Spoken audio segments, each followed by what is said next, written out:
गौतम बुद्ध का ज्ञान धार्मिक कहानी हिंदी गौतम बुद्ध को कैसे मिली ज्ञान। राजा के यहाँ बुद्ध का जन्म हुआ। पिता ने ज्योतिषियों को बुलाकर भविष्य पूछा। उन्होंने कहा या तो ये सम्राट होगा और या तो ये साधु होगा। एक तरह से देखा जाए तो सच्चा सम्राट भीतर से साधु ही होता है। जब ज्योतिषियों की भविष्यवाणी राजा ने सुनी तो वे घबरा गए कि मेरा बेटा साधु हो जाए, ऐसा ठीक नहीं होगा। राजा ने पूछा कोई उपाय बताएं, क्योंकि मैं चाहता हूं कि राजा का पुत्र राजा ही बने।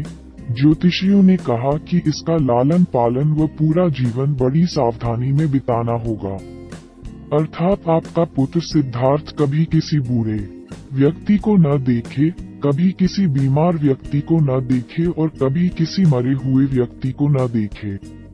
जब तक ऐसा होगा तब तक वे राजा ही बने रहेंगे। अगर ऐसा नहीं हुआ तो वे साधु बन जाएंगे। राजा शुद्धोधन ने अपने पुत्र सिद्धार्थ के लिए बढ़िया से बढ़िया, बड़े बड़े महल, अच्छे से अच्छा भोजन, दास दासियां और खाने पीने के सामान आदि वस्तुओं के ढेर लगा दिए। पिता ने पुत्र को सुख सुविधाओं में इतना उलझा दिया कि उसे बाहर का संसार याद ही नहीं आया। शुद्धोधन ने समझ लिया कि अब इतने सुखों के आगे साधु बनने का प्रश्न ही उपस्थित नहीं होता। वे निश्चित हो गए। राजा शुद्धोधन ने बिल्कुल पक्की व्यवस्था कर रखी थी कि उनका पुत्र सिद्धार्थ जीवन में कभी भी वृद्ध, बीमार और मृतक व्यक्ति को देख न सके, क्योंकि वे अपने पुत्र को खोना नहीं चाहते थे। सिद्धार्थ का जीवन ऐश्वर्य और सुख सुविधाओं में बीत रहा था। उनके जवान होने पर एक सुंदर कन्या यशोधरा से उनका विवाह हो गया। विवाह हो जाने पर शुद्धोधन की आधी चिंता मिट गई। अब तो शादी हो गई, अब कहाँ जाएगा? अब तो मेरा पुत्र बंधन में बंध गया है, अब उसके कहीं जाने का सवाल ही नहीं उठता। 1 वर्ष बाद बेटे का भी जन्म हो गया।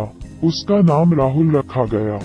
अब राजा शुद्धोधन को बिल्कुल पक्का विश्वास हो गया कि अब ये कहीं नहीं जा सकता। एक दिन सिद्धार्थ ने कहा कि पिताजी, आज तक मैंने कभी अपनी राजधानी नहीं देखी, आपकी आज्ञा हो तो आज देख आऊं। राजा ने कहा हाँ, अवश्य जाओ, अपना शहर देखकर आओ। एक सारथी को भी साथ में भेजा गया कि जाओ राजकुमार को राजधानी घुमा फिरा कर लाओ। फिर भी राजा ने चाक चौबंद इंतजाम कर रखा था कि कहीं चूक न हो जाए। सिद्धार्थ के लिए राजधानी के प्रमुख मार्ग खूब सजाए गए थे, पर घूमते घूमते सिद्धार्थ ने थोड़ा उल्टा मार्ग ले लिया। वे उस मार्ग से गुजरने लगे जहां पर तैयारी नहीं थी और आज उनको बहुत आश्चर्य हुआ जब पहली बार उन्होंने एक बूढ़े आदमी को देखा।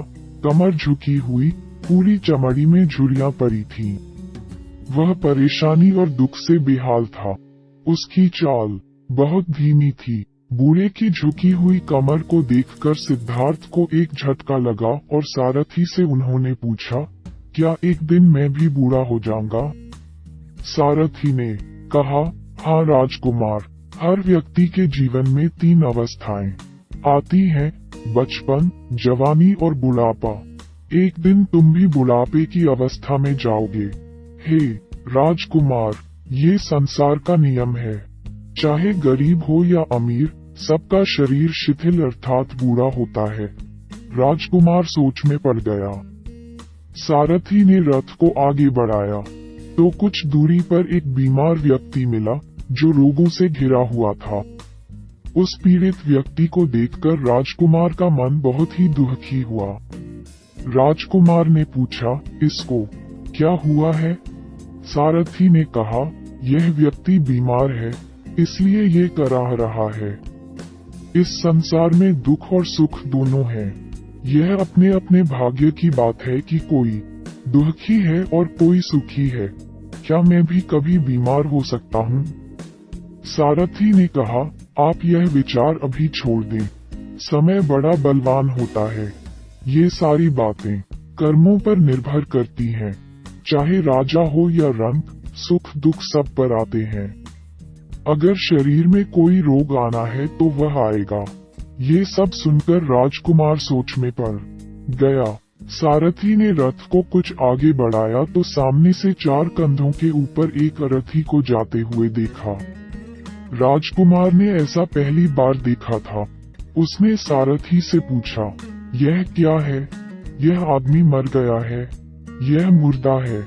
जो व्यक्ति मर जाता है उसको बांधकर शमशान भूमि में ले जाते हैं, फिर वहां पर उसे जला दिया जाता है।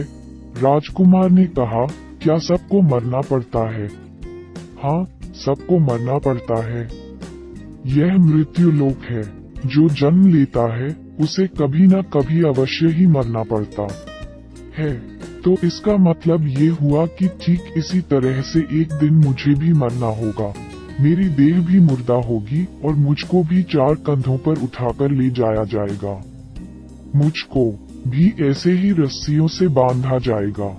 मेरे भी आगे पीछे घर के सदस्य रोएंगे, तड़पेंगे और जिस संसार को मैंने इकट्ठा किया है वह सारा का सारा मुझसे छूट जाएगा।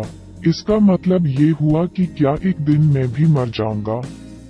क्या एक दिन यशोधरा भी मर जाएगी? क्या एक दिन मेरा राहुल भी मर जाएगा?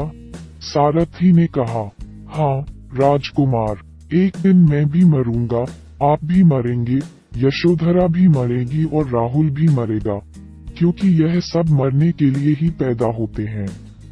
उस रात सिद्धार्थ सो न सके।